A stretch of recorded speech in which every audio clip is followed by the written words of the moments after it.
fatela ninna, fatela la nanna, bella la giugiolona della nonna. Oh.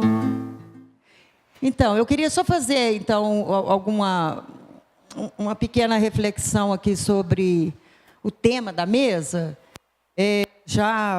mas também já comentando, né, as ideias apresentadas aqui de uma forma ou de outra pelos três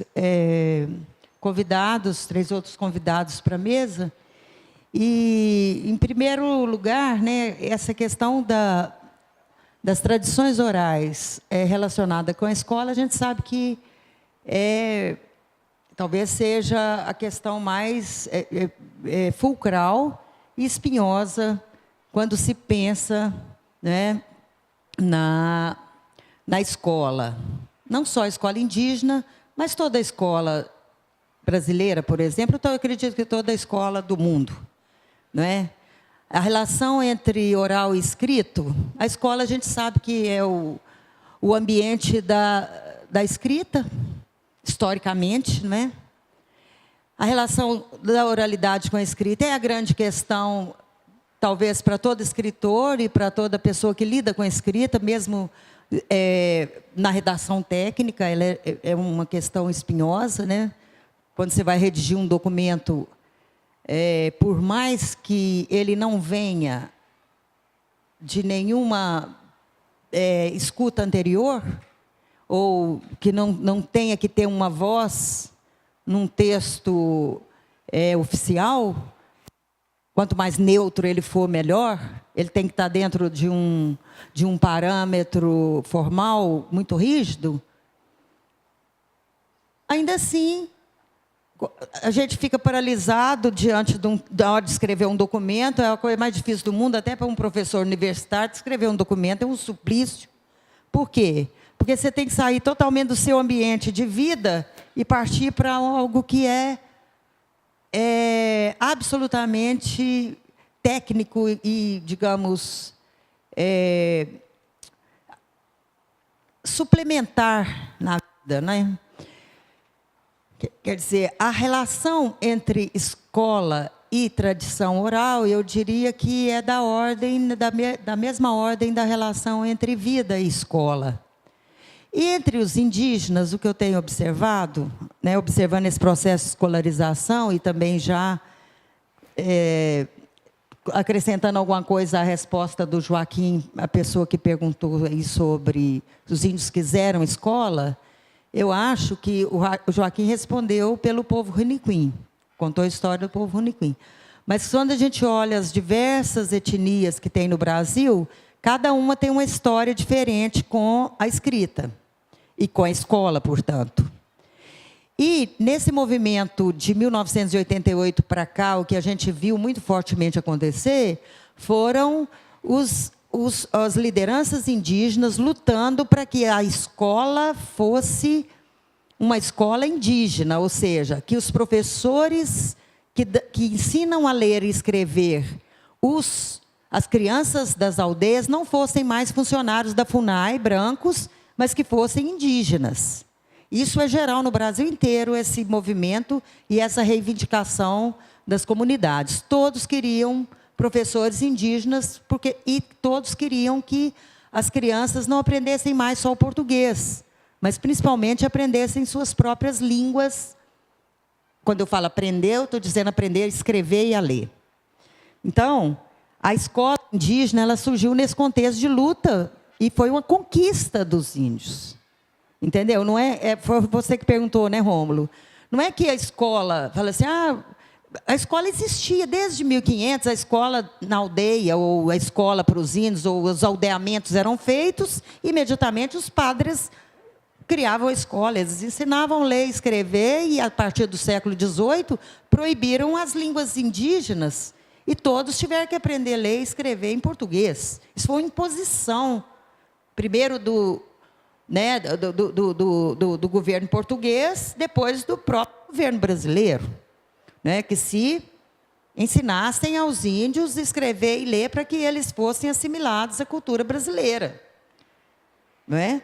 Agora, ter esse direito de ter escolas que fossem, que respeitassem as tradições orais, isso foi uma conquista dos índios, tipo Juruna, Cacique Juruna, é um dos grandes, que a gente devia homenagear ele todo dia por isso.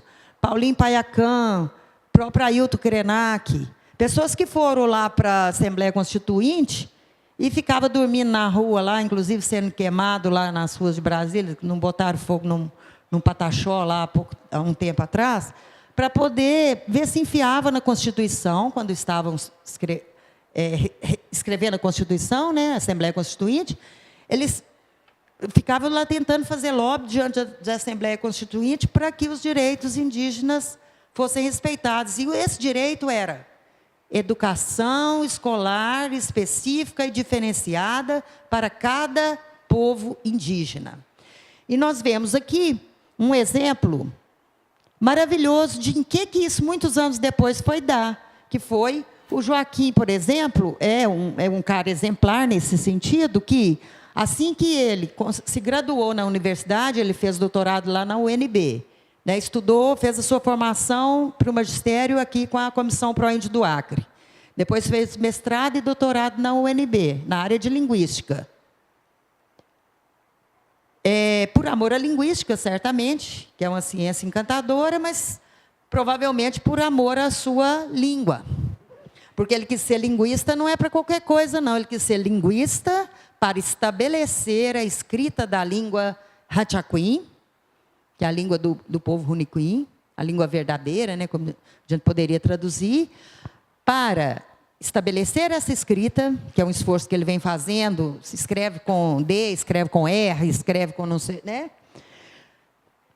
Então, para ajudar a fazer isso, para criar um programa e um material próprio para alfabetização em Hachaquim.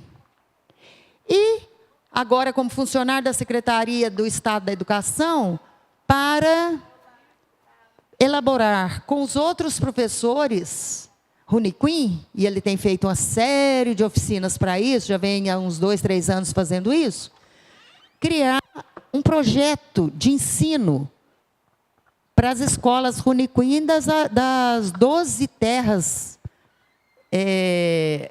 Kaxinawá do Acre. Vocês sabem que os Kaxinawá, o Runicuim, como eles se autodenominam, é o povo mais numeroso do estado do Acre. E que o governador atual propôs tornar o Hachaquim língua oficial aqui no Acre, ao lado do português. Isso é uma coisa que está em processo de construção e que ele vai, né, a ideia é oficializar a língua também. E o Joaquim faz parte disso muito, de forma visceral, intensa, total. Por quê? Porque ele comanda esse movimento de criação de uma escola efetivamente Runicuim. Agora, o que tem essa escola de especial?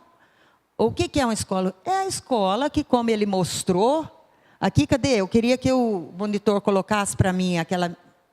Monitor, você pode colocar aquela imagem... Desculpa, como que é seu nome? João Marcos. Colocar aquela última slide que tem o diagrama aqui da escola da formação. Então, primeiro, eu gostaria só de pensar, né, essas questões, um pouco, rapidamente, né, porque o tempo já está pouco, mas, assim, esses embates entre o mundo oral e escrito, por exemplo, quando vocês viram essa performance do... O Jaider é um artista visual, né, autor por exemplo, desse painel que está aqui, é um artista consagrado, é um escritor e um artista performático. Ele fez aqui uma performance que eu acho maravilhosa, que leva a gente a pensar 1000 coisas, que é o seguinte: por que diabos um indígena, digamos, ou um artista indígena, ou um indígena artista, por que ele foi ler a sua história? Quer dizer, não tem nada que é mais plausível de eu me basear apenas na minha memória, aqui na minha cabeça, do que a minha própria história, né? A performance dele foi ler, porque nós estávamos falando de tradição oral e escola, né? Quer dizer, no jeito, eu pelo menos, eu posso estar minha interpretação totalmente errada, mas eu vi aquela sua leitura como uma performance, como um toque, para mim foi um toque. Olha o que a escola pode fazer com a gente. Tipo assim, eu não sei contar a minha história, eu vou ter que ler num livro que está sendo publicado sobre mim. Eu vou ler minha história num livro, e ele fez questão de ler, ele fez questão de ler monocordicamente, né? E eu saquei que era uma performance, porque a última coisa que ele precisa é de ler a própria história dele, ainda mais ele, né? Que é um cara de ótima memória e não é nem um pouco inibido, né? Porque nós tivemos aqui uma das possibilidades da escola, caso ela não seja nesse padrão, digamos, vamos partir da nossa própria vida, da nossa própria aldeia, da nossa própria língua, vamos partir dos nossos saberes para construir a nossa própria literatura, porque a escola e literatura é quase a mesma coisa, né? É aquilo que se faz com a letra. Mas então, o Joaquim está fazendo esse esforço enorme, né, de trabalho junto com os professores Runiquim, de construir uma escola Runiquim, ou seja, uma escola baseada nas poéticas, nas tradições, na medicina, nos saberes Runiquim, de toda a ordem. Disciplinas são coisas que não combinam com tradição oral normalmente, né? Ou seja, vocês podem ver, ali estão os grandes temas que a escola dele vai tratar, a escola deles, né? Eu falo dele porque é o que está liderando o movimento. Mas a escola vai tratar desses temas que são conhecimentos importantes para se transmitir e para se sistematizar e para serem inscritos, sim, em Ranchacuim pela escola, porque a ciência Ranchacuim, ela vai realmente dialogar no mundo globalizado através de meios de comunicação que certamente exigem a escrita, não é? Ela vai ser livro, vai ser filme, vai ser internet, vai ser site, vai ser onde? Como é que são os mecanismos de memória, de arquivamento, de transmissão, quer dizer, como é que essa rede... Outra coisa, a circularidade faz com que o termo grade curricular se torne impróprio. Você pode olhar para isso aí e chamar isso de grade curricular, Joaquim? Ele mesmo chamou, né? Porque também, como diz o Barthes, a língua é fascista, né? Nos obriga a dizer. A gente não tem muita palavra para dizer sobre coisas que não existem ainda. Hein, Joaquim? Você concorda comigo que chamar isso aí de grade curricular é meio... Isso aí tudo menos uma grade, né? Só se a gente pensar na grade sem gradado, né? Sei lá. Você entende? Não poderia ser grade, né? Lá na UFMG, trabalhando com formação de professores indígenas, a gente propôs um termo muito mais condizente com a oralidade, com o mundo oral, né? Com o mundo indígena, portanto, o mundo das aldeias. Percurso. Sonho. O IBAN está propondo que deveria ser chamado de sonho, né?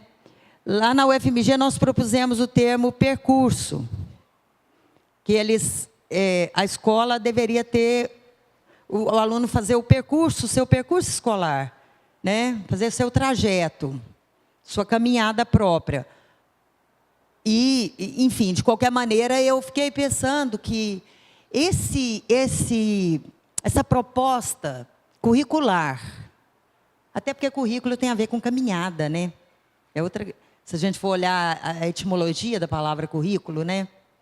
É caminho, currículo, né?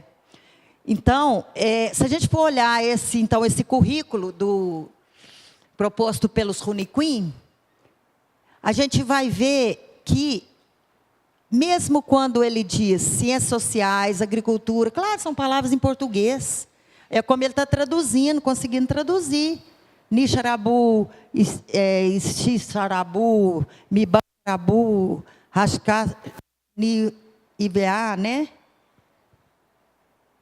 Então, ele, quer dizer, traduziu por histórias, festas e danças, artes, fauna. E eu diria que talvez, então, a gente está diante de uma questão muito importante para quem vai pensar a escola no Brasil e a escola indígena e a relação com as tradições orais e as oralidades contemporâneas também, porque talvez a gente tenha sempre que trabalhar com essa problemática ligada à tradução e tradição. Sempre essa dupla face, tradução, tradição. É uma letrinha só, né? De diferença. Tradução, tradição. A tradução e a tradição são duas palavras ligadas, elas são fita de Möbius. Uma vira a outra. Por quê? Sem tradição, não tem tradução. E sem tradução, não tem tradição. Né? E, se eu vejo pessoas, né, como artistas, como o Jaider e o Iban, trabalhando nesse litoral, nesse lugar onde algo está se escrevendo, né, entre o mundo indígena, o mundo do branco, porque existem esses dois mundos. Qualquer pessoa que já foi numa aldeia sabe que esses dois mundos existem. Como existem muitos outros, né? O mundo é uma pluralidade de mundos. E existe o mundo Rune Queen, existe o mundo Makuxi, existe o mundo Machineri, existe o mundo Jaminawa. Claro, né? Só que esse mundo está totalmente dentro e misturado com o chamado mundo ocidental, que também é uma pluralidade monstra de mundo. Porque você vai falar que o Acre é a mesma coisa de Minas Gerais? Também não é. Né? Quer dizer, essa multiplicidade, a transdisciplinaridade, são talvez, e a multiplicidade, a transdisciplinaridade e a infinitude, que tem a ver com as duas coisas, elas são, talvez, as grandes marcas, né, das tradições orais. Teriam que ser também, numa escola que respeita as tradições orais, eu estou falando tradições, não estou usando tanto o termo literatura, porque eu só gostaria de... A literatura, quando todas as vezes a gente fala, parece que está restringindo ainda. Né? E nós estamos falando de alguma coisa, que, como diz a Cláudia, nós estamos falando das artes verbais, nós estamos falando das diversas manifestações, né, que não são necessariamente essas da escrita alfabética. As outras formas de ritos, quenê, né? Por exemplo, as escritas dos povos indígenas, que não são alfabéticas. Quer dizer, é tanta coisa, tanta pluralidade, tanta coisa, que eu penso assim, a escola que respeite a tradição oral, a literatura oral, é uma escola da transdisciplinaridade, da multiplicidade e da infinitude. Seria uma escola no sentido lacaniano do termo, eu acho, que é a escola que vem e se dissolve. Ela não permanece, ela não tem estrutura propriamente. A estrutura dela é muito mais rizomática, que é a proposta mais contemporânea de escola mesmo, não é? Ainda mais com essa facilidade da internet, quer dizer, a gente tem possibilidade de pensar que a escola indígena, primeira coisa, ela é uma grande abertura para um caminho que a escola brasileira pode encontrar. Desde que nós observemos com atenção como que eles estão trazendo para dentro da chamada escola aquilo que não é escola. Como é que eles estão implodindo lá na aldeia a escola, por mais que essa escola esteja atrelada a um sistema de educação oficial, estadual, governamental, nos vários estados brasileiros. Se a gente fizer uma pesquisa indo em todas as escolas indígenas, ou várias escolas indígenas do Brasil afora,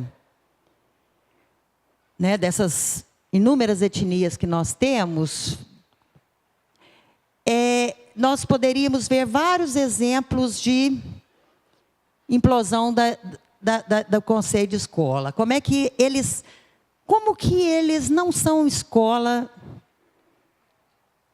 sendo escola de alguma maneira, quer dizer, o que se passa nesse vórtice, assim, quer dizer, é um tema de pesquisa tão importante, né? E nós aqui na UFAC agora vamos criar um espaço, uma oportunidade, enfim, que nós estamos chamando de um laboratório de pesquisas, né? Laboratório no sentido que é o espaço experimental, que não vai sair da experiência, né? Porque a experiência, quando ela se consolida, aí já não interessa mais ao pesquisador, né? Só interessa enquanto experiência.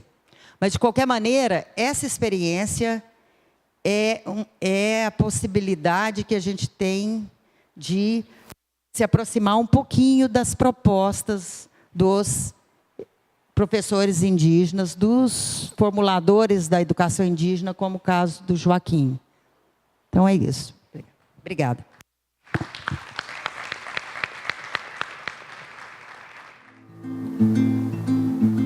Avevo un cavallino brizzolato, contava i passi che